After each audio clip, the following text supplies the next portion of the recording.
Kebijakan pemerintah membebaskan visa bagi 75 negara bisa membuka peluang masuknya tenaga kerja ilegal. Masuknya tenaga kerja asing akan mengancam penghidupan pekerja lokal. Anggota Komisi 9 DPR fraksi Nasdem, Irma Suryani menegaskan Indonesia sudah mulai dibanjiri tenaga kerja informal dari Tiongkok.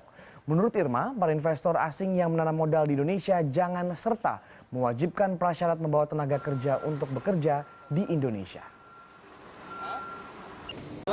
Semua investasi itu jangan juga menjadi prasyarat membawa tenaga kerja asing ke Indonesia, di mana tenaga kerja asing itu hanya profesinya sebagai buruh gitu. Perusahaan-perusahaan yang hari ini banyak sekali investor asing masuk gitu ya, justru menimbulkan gejolak di perusahaan-perusahaan itu gitu ya. Kita nggak anti tenaga kerja asing, hanya saja jangan juga selalu menabrak kebijakan dan undang-undang yang ada di Indonesia.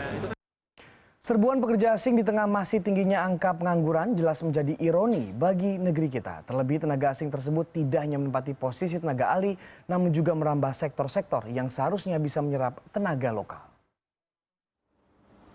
Pembangunan infrastruktur yang tengah digenjot pemerintah saat ini menjadi pemacu pertumbuhan ekonomi, sekaligus untuk menyerap tenaga kerja. Namun penyerapan pekerja di sektor ini juga kerap direcoki pekerja asing di Indonesia.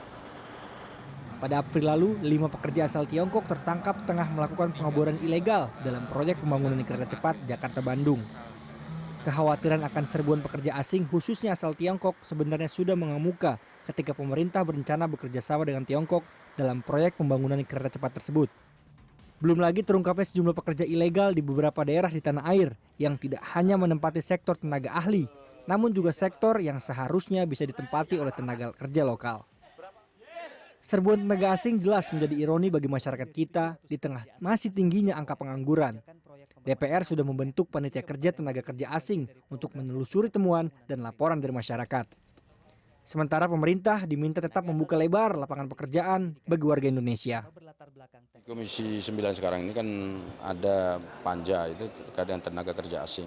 Jadi laporan dari panja itu sendiri kan belum selesai dan masih melakukan pengumpulan data-data dan masih melakukan kerja-kerja yang dibutuhkan terkait dengan kebutuhan panja itu. Nah, tetapi pada umumnya kita meminta pada pemerintah memang untuk betul-betul menseriusi masalah ini. Karena kita melihat ada banyak isu yang beredar terutama di media-media sosial yang sekarang ini yang menurut saya tidak bisa dianggap enteng begitu saja. Jadi bisa jadi ini juga merupakan kegelisahan masyarakat karena kita di Indonesia sendiri kan masih kekurangan tenaga kerja, masih kekurangan lapangan kerja, mohon maaf. Jadi lapangan kerja yang ada di Indonesia ini kan belum mencukupi untuk memenuhi seluruh kebutuhan dalam negeri. Data Kementerian Ketenagakerjaan menyebut jumlah tenaga kerja asing yang masuk dan bekerja di Indonesia hingga bulan Februari 2016 mencapai 5.000 orang lebih. Dari izin memperkerjakan tenaga kerja asing yang dikeluarkan Kemenaker juga menunjukkan tren penurunan pekerja asing dalam beberapa tahun belakangan. Seluruh pekerja tersebut tersebar di berbagai sektor, mulai dari perdagangan dan jasa, sektor industri, pertanian, dan lain-lain. Undang-undang membolehkan warga asing bekerja di Indonesia asal memenuhi syarat, baik izin kerja, izin tinggal, kompetensi maupun jabatan. Sementara membendung masuknya pekerja asing untuk bekerja di Indonesia juga merupakan hal yang tidak mungkin di tengah kondisi globalisasi saat ini. Untuk itu pemerintah diingatkan agar mengantisipasi serbuan pekerja asing lewat peningkatan keterampilan dan kompetensi bagi pekerja lokal kita. Agus Firmansyah, CNN Indonesia.